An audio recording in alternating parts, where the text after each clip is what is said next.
Hello again, ladies and gentlemen. I'm Joe Hendy, the Android Authority app guy. So who owned a Dreamcast? No one? Bueller?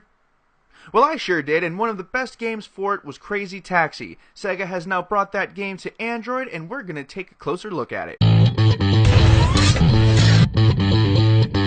If you played the original Crazy Taxi on Sega Dreamcast or in the arcades, then everything we are about to talk about will be wildly familiar to you. This is almost an exact port of the Dreamcast classic in almost every way. Even the ridiculous game physics still hold true. In terms of control, the game gives you two options. You can use the tilt or the on-screen controls. If you like one or the other better, you have both options, but it doesn't quite matter which one you use because driving around isn't all that difficult anyway. Here's how the game works. It's a little more than an arcade game. You play ranked mode, 3-minute, 5-minute, and 10-minute modes, and then the Crazy Box mode where you can do really big jumps or bowl using the taxi. You earn money by taxiing people from place to place, with bonus money being earned when you do cool stuff with your taxi. That's pretty much the whole game. The challenge comes from getting as many fares done as possible in the time allotted, and then there's a time limit per fare, so if you don't get there in time, they'll bail out of the moving vehicle and you lose the money they would have paid you. The graphics are about as good as you can expect from a Dreamcast arcade port. It's definitely been revamped and sharpened for Android screens, so it's not like playing an emulator where it'll get all fuzzy. It's sharp and it looks good. The sound and music is about as awesome as it always was. Instead of some generic video game music, you're treated to some old style punk rock by bands like The Offspring. For those who never played, it's reminiscent of games like the old Tony Hawk series. All in all, the graphics are what you could possibly hope for out of a Sega port, and the music is, well, totally awesome. Nothing amazing or fantastic, but not disappointing either. Okay, so here's what we liked about Crazy Taxi. The original gameplay was pretty much perfectly ported. If you spent time years ago playing this game and loved it, you'll probably love it again.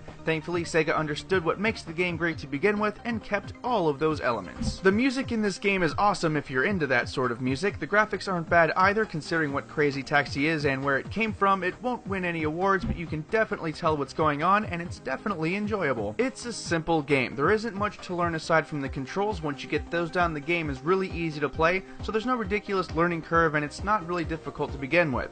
It is fun, slightly addictive, and a total throwback to one of the few games that made a real splash on the Dreamcast. There wasn't much to dislike about this game, mostly because there isn't much to the game to begin with, and that's the first thing we didn't like about it. It's an arcade game through and through, which means no story, no campaign, and no real content outside of the arcade modes. Once you get sick of the time challenges, you pretty much get sick of Crazy Taxi. If you don't like 90s punk rock, you'll likely play this game only on mute. Even if the Offspring and similar bands sold tens of millions of albums in the 90s, the kids today just don't like that kind of stuff anymore. Hey, at least it's not a bunch of Justin Bieber and Nicki Minaj tracks. At the end of the day, would we recommend this game? The answer is yes, we would. For $5, you can get a game that lived through the death of the arcade generation, through the crushing, depressing life cycle of the Sega Dreamcast, and a few more systems. There aren't many other games out there with those kind of bragging rights. We would also like to acknowledge the loyal, if somewhat small fan base this game had over the course of its existence. For those people, $5 is well worth throwing at a game many of us played in our childhood. Everything is there, just like it used to be, and kudos to everyone involved for keeping it that way. So for the final thoughts, I'll say this. The game earned a 4.5 rating in the Play Store, and if you're into arcade-style games from the 90s and early 2000s, pick this one up. It's well worth it. Once again, I'm Joe Hendy, the Android Authority app guy. Feel free to subscribe to our YouTube channel, and if you like this video, check out some of our other ones. Don't forget to check out the written companion to this video and the social media links in the video description.